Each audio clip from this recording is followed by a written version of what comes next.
The headline cost of this is $2.4 trillion, which sounds like an awful lot. For reference, the economy is $19 trillion, up $4 trillion in the last 10 years, and the federal budget is $4 trillion. So $2.4 trillion seems like an awfully big slug of money. But if you break it down, the first big thing is to implement a value-added tax, which would harvest the gains from artificial intelligence and big data from the big tech companies that are going to benefit from it the most.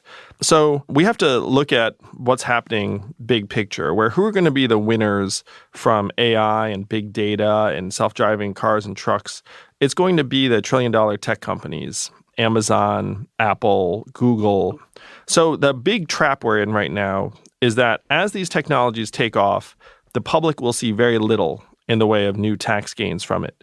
Because if you look at these big tech companies, Amazon's trick is to say, didn't make any money this quarter, no tax is necessary. Google's trick is to say, it all went through Ireland, nothing to see here. And so even as these companies and the new technologies soak up more and more value and more work, the public is going to go into increasing distress. So what we need to do is we need to join every other industrialized country in the world and pass a value-added tax, which would give the public a sliver of every Amazon transaction, every Google search. And because our economy is so vast now at $19 trillion, a value-added tax at even half the European level would generate about $800 billion in value. Now, the second source of money is that right now we spend almost $800 billion on welfare programs. And many people are receiving more than $1,000 in current benefits, so we're going to leave all the programs alone. But if you think $1,000 cash would be better than what you're currently receiving, then you can opt in and your current benefits disappear.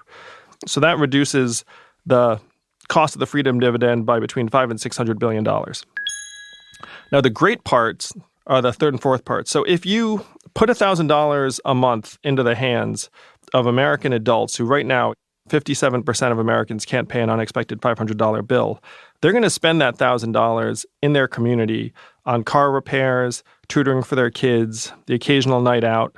It's going to go directly into the consumer economy. And so if you grow the consumer economy by 12%, we get $500 billion in new tax revenue. And then the last $500 billion or so we get through a combination of cost savings on incarceration, homelessness services, healthcare, because right now we're spending about $1 trillion on people showing up in emergency rooms and hitting our institutions. Gang, gang, 2020. Gang, gang, 2020. Gang, gang, 2020. Gang, gang.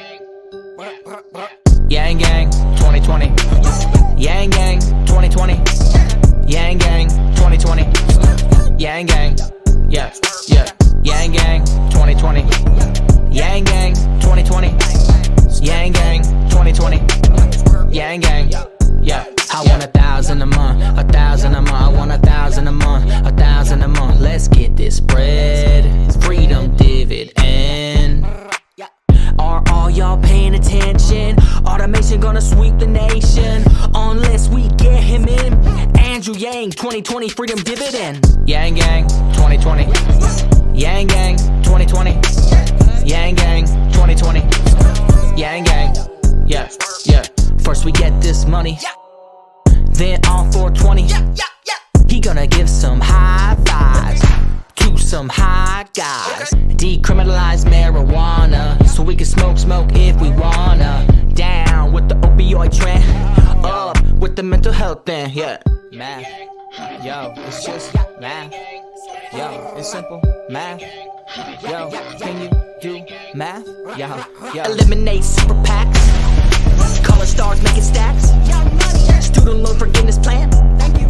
Cops wearing cameras and climate change is real again. Science rules. Teachers bringing home some bread. Medicare for every citizen. Andrew Yang 2020 freedom dividend. Yang gang 2020. Yang gang 2020. Yang gang 2020. Yang gang. Yeah. Yang gang 2020. Yang gang 2020. Yang gang 2020. Yang gang. Yeah. Yo, a vote for anyone else is like negative $1,000 from your pocket every month.